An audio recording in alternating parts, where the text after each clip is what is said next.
Can we find 3 positives in a 4-13 season? I think we can do it.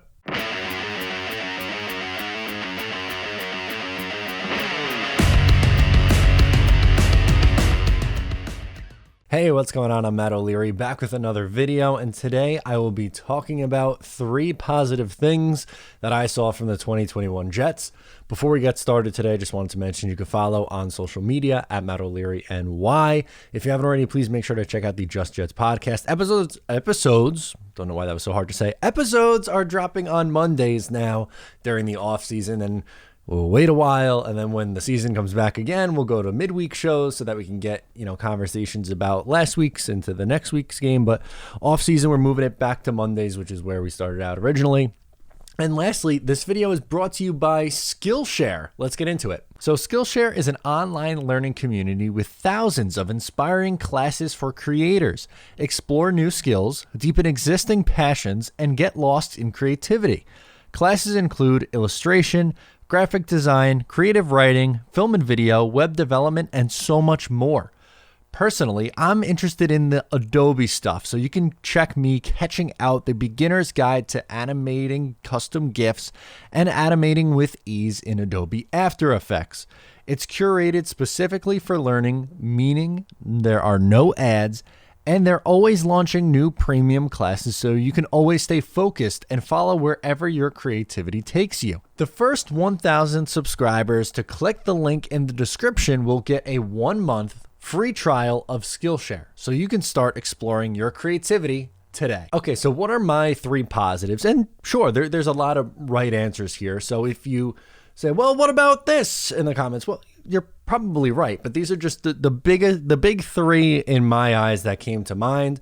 There are others on this list, and I want you to tell me your list down low in the comments about the positives. We'll do later in the week negatives from the season. I'm sure you guys will have a lot to say there based on most of the comments that I get on here. But let's start off with the positive. George Fant comes to mind, and man, did he have a really a good year, but it was out of nowhere. The reason why it's out of nowhere is, yes, technically he started the first game of the year at right tackle, but he wasn't even guaranteed to be a starting offensive lineman on this team.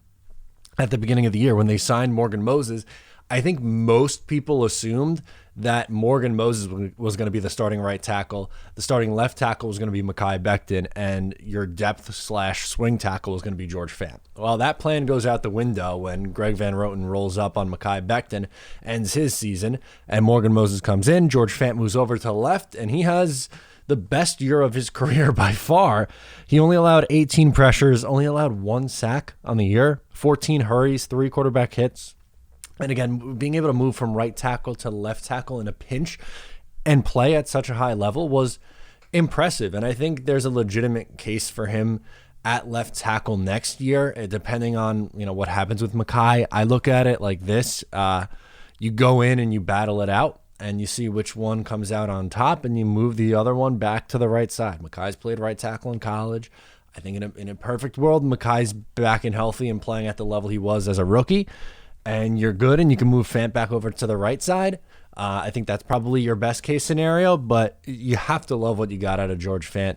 I know that Joe Douglas doesn't have a ton of great signings in free agency right now through his career as the Jets general manager, but this one was a really good find. So you have to give a ton of credit to him for paying George Fant, and then Fant for taking that opportunity and running with it. So he's absolutely a positive. Number 2 is the corners. I thought the corners played well over their head. Like I thought this team would probably struggle at that cornerback room by just looking at it on paper. It didn't look very good before the year outside of Bryce Hall, right? There was a ton of question marks because you had Javelin Guidry, who came on a little bit at the end of the year last year and looked okay.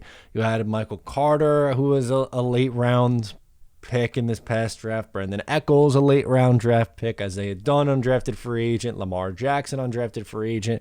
You cut ties with Blesson Austin. Like, it was really looking like a makeshift room, and they played well. Bryce Hall, 14 pass breakups, 638 yards allowed, 6 touchdowns.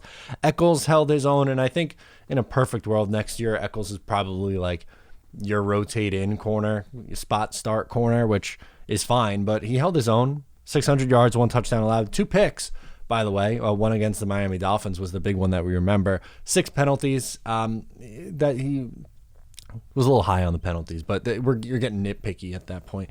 And Michael Carter II in the slot, man, 595 yards. He was good. He was really good. 4 pass breakups. It was impressive. It really was impressive. And 1 touchdown allowed. So when looking at that room and what they were able to do during the regular season, and again, like the Jets defense wasn't very good on paper, and it wasn't very good execution-wise once, the injuries kind of took over. But I thought the cornerback room punched well above their weight class and was definitely one of the most surprising, in a good way, things about this season. And last but certainly not least, Braxton Berrios. He was pretty good last year in a rotational kind of role coming in. I thought that he was maybe a little overhyped by Jet fans going into this year, but in 2021, he got his opportunity and ran with it. He was excellent for the Jets this year as both a receiver and a kick/punt returner. So for a receiver, he had 431 yards on 46 catches, 2 touchdowns. He filled in really nicely for Elijah Moore because, he was hurt. Corey Davis gets hurt. Keelan Cole ineffective. Jamison Crowder missed a ton of time. Denzel Mims fell off a cliff. More on him in the negatives.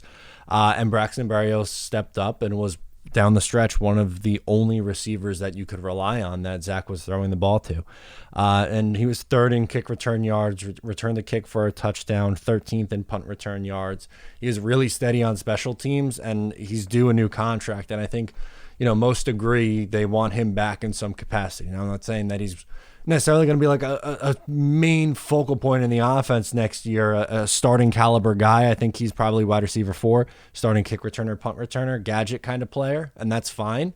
But I do think the Jets should bring him back, and he is absolutely someone who stuck out as a positive surprise on this team. So like I said, let me know in the comments what your take is. Who are some of your surprises? Who did I miss? Let me know. Thank you so much for tuning in. Please subscribe if you're new, and I'll talk to you next time.